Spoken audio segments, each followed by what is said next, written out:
Hell. It's a place and a curse word. Is this heaven?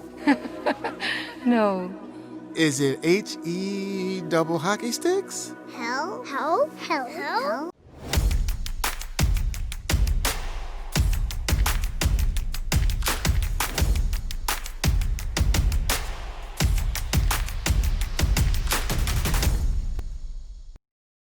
When I lived in southern Taiwan, I had an acquaintance who brought his children to a special hell temple in Tainan. He thought by bringing them to a temple that showed what hell was like, that his children would be so afraid of the torment and punishment that they wouldn't want to disobey anymore. But the kids were young. They were like 7 or 9 years old, and they cried pretty heartily.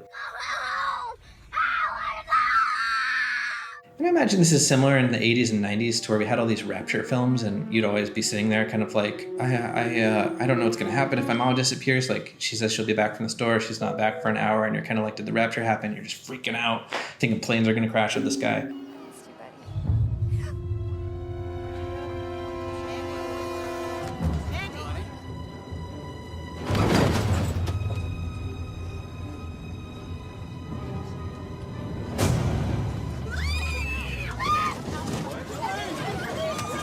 So Pilgrimage Films took a trip to the Hell Temple in Tainan, and after paying roughly 40 NT, they let us go into the Eastern Abyss. It makes sense that you'd have to pay for it too, because everything about hell is supposed to be unpleasurable. The animatronics that greeted us were pretty violent. If you don't want to be haunted by nightmares of some sort of infernal Disney ride, or if you're uncomfortable with violence, there's a lot of violence coming up. It looks fake, it doesn't look real, but maybe consider thinking about whether you'd want to watch or not, right? Welcome to the Hotel Hell. Check-in time is now, check-out time is never. So hell has been described and written about extensively over the years, and many claim to have what we'd call a catabasis. Catabasis! And it means a trip to the underworld. Look who's here. Wonder Boy. You are too much. And we can see them in a lot of the major religions throughout history. You see them in Mesopotamia, Greek, Japan, in Norse religion. These catabasis texts often follow the pattern that someone is led by a figure through the underworld, similar to a tour at the Smithsonian, and everything's explained in detail. They're like, oh, this is why that guy's getting stabbed over there. But it's usually done so that the person who goes on the journey can actually come back to the living world and warn others about how horrific it is. The hell we see in Taiwanese folk religion would be called the Diu. So what is the Diu and why does it matter? The Diu exists as a mixture between a hell and a purgatory. Purgatory is a place where a soul or a spirit goes to be cleansed before they head to a different phase of life, like maybe heaven or hell or reincarnation. Hello? Hey, Trap, we're all here in hell. Where are you? I don't know. I'm in the middle of nowhere. I think I'm in purgatory? How do we end up in the Diu? Well, when you die, your soul will be greeted or hunted down by that lovable buddy cop team, Oxhead and Horseface.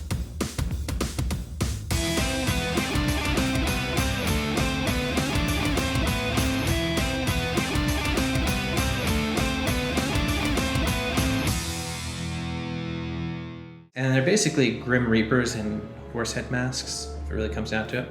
And then Mr. Ying Yanzi with his white and black face, which represents good and evil with a clear distinction down the middle. And it also represents, as they've said, no quarter. So the idea is basically that this guy is an impartial judge, but he's like impartial to the max. He's part of the city god department, and his whole department, actually the Yin Yang department, which is very bureaucratic, they capture all these wandering souls after people die. And the city's god crew will then escort them to the underworld where you go to court.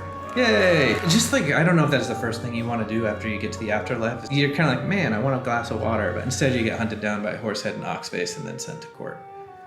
We went to a hell temple that showed us the 18 layers of hell, and they had different courts, and these courts would each have a king or a judge.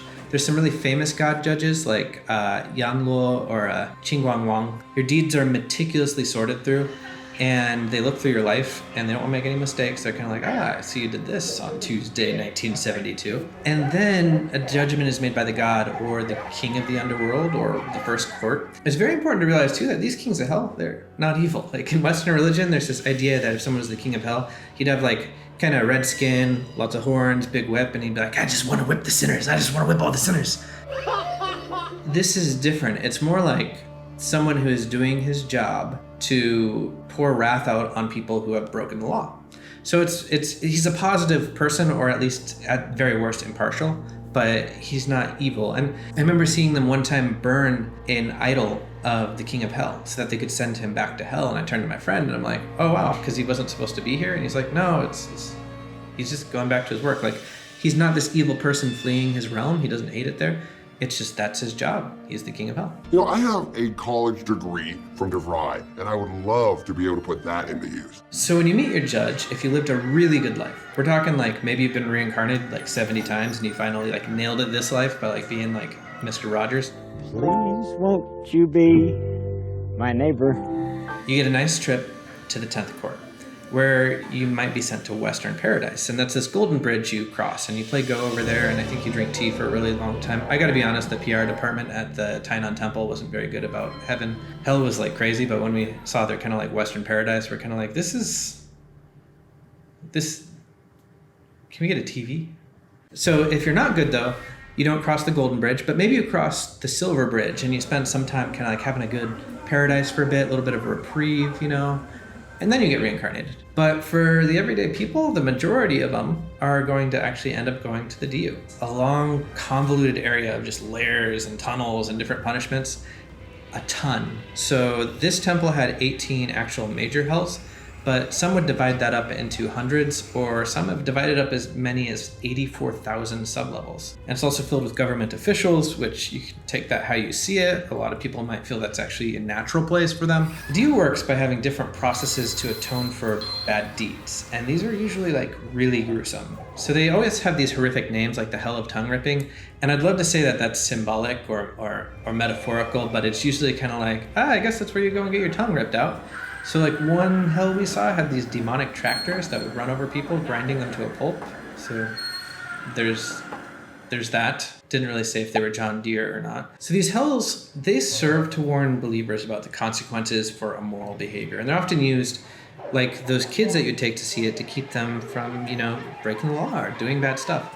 And remember, it's not the same feeling as sinning against a moral authority. It's more legal consequences for breaking the law. Like, this is similar to how the US government doesn't lose sleep over unpaid parking tickets, but it's more like an example to punish those from the mortal plane who do similar behavior. These punishments are incredibly severe. So the hells are divided into cold hells and hot hells, which is interesting, as most every world culture believes hell has really bad temperature control.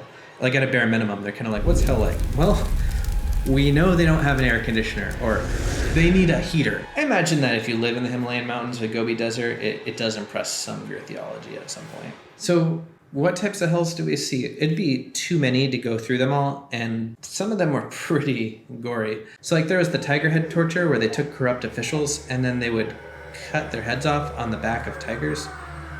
Which I have petted a tiger before, and they're actually pretty sweaty and absolutely terrifying. So, I mean, that is torturous, but I don't necessarily know why the tiger got involved. What makes the Diu system extra horrifying is that after you've taken punishment, like your head's cut off for being a corrupt official, well, then your body is made whole again. It's brand new.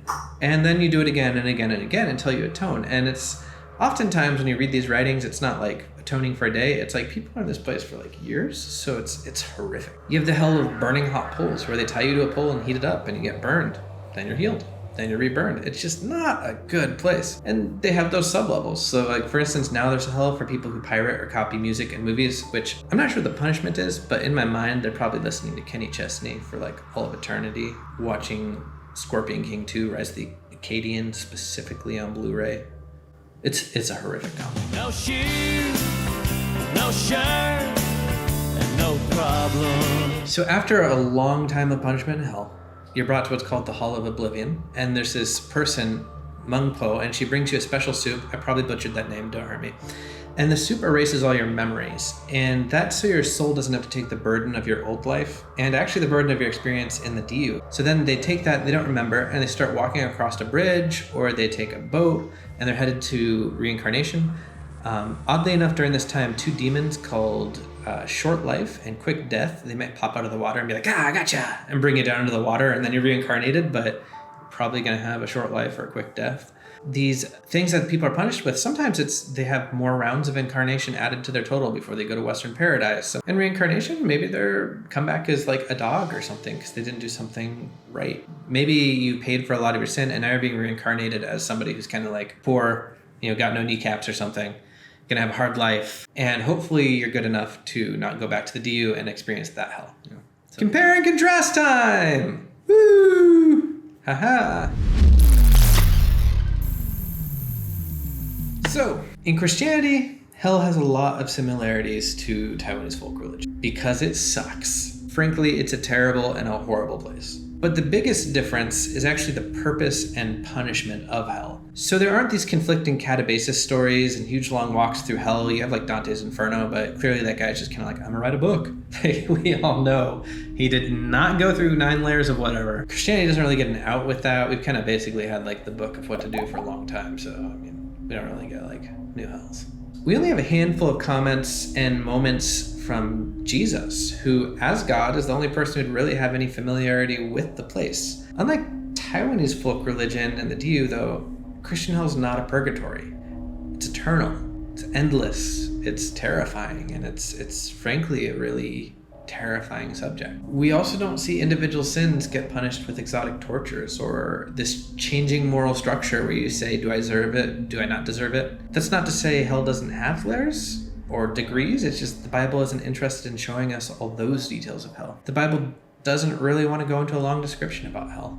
And maybe we can guess as to why, but really it's putting hell as the most extremes of suffering and heartbrokenness and separation. It's not some big red rocky cavern with fire, although a lot of people think it is. That's just not how the Bible describes it. Some of the ways that hell is described is as a place of wandering and loneliness, heat and dehydration, suffering and gnashing of teeth, weeping and wailing, darkness and separation, eternal fire, eternal punishment, torment and agony, no relief day and night. It's a terrible place. And I think as people made in the image of God, when we try to think of hell, we think, what's the worst possible reality? You see that with the Taiwanese folk religion. There's this idea of how can I make a place so horrible that it describes the justice needed for what happens on earth. Jesus even said it'd be better to cut off a hand or pluck out your own eye than go to hell, which, considering the DU has a hell of eye gouging, means that the Christian hell is far more brutal if Jesus is saying this eye gouging thing is more preferable. But the Bible also has a fascinating take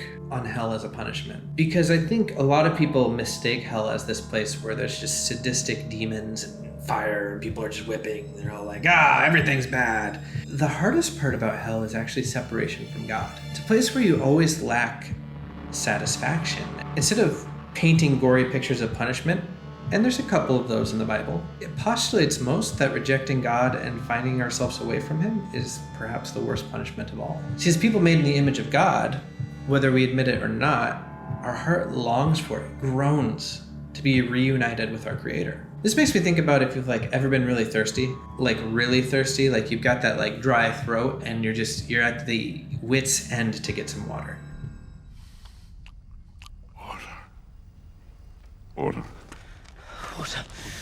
And Jesus tells us this parable about a man in hell who's in utter agony. In Hades, where he was in torment, he looked up and saw Abraham far away with Lazarus by his side.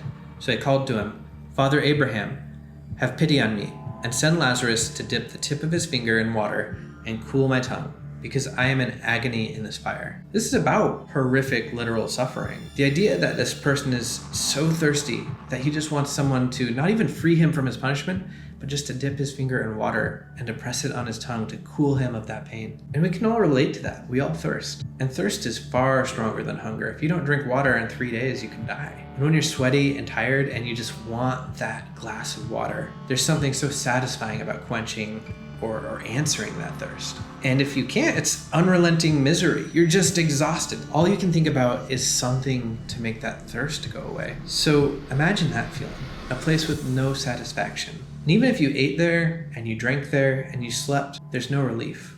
And that would be hell. But some of us feel that lack of satisfaction even now. Whether we drink or we sleep or we have friends or we have money, we have success, but we still feel empty. Almost as if we need something more and we don't know what that is. And that's because whether we admit it or not, we all long to be connected with God.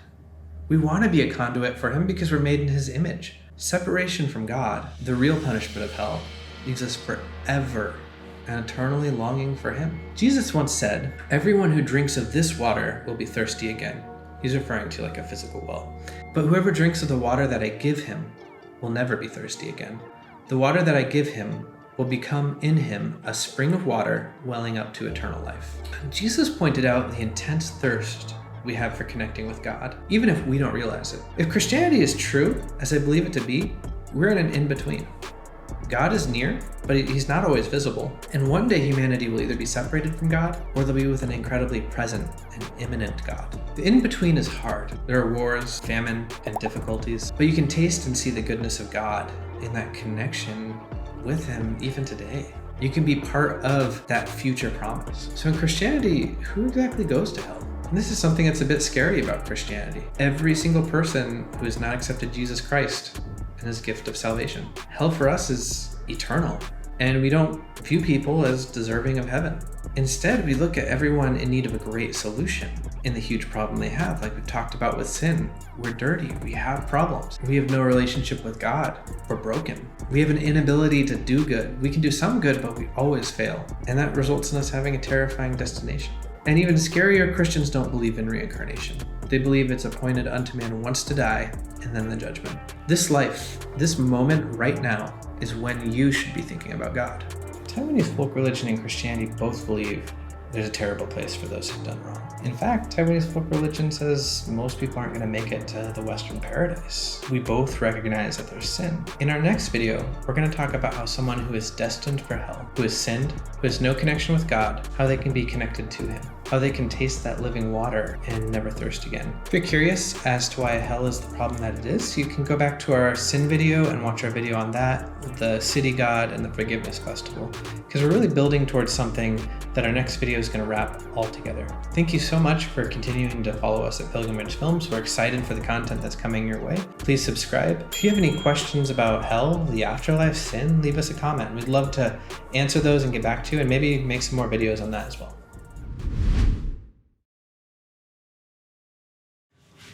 Hell. I feel like I swore there. It's hard for me to talk about this feeling. I keep swearing.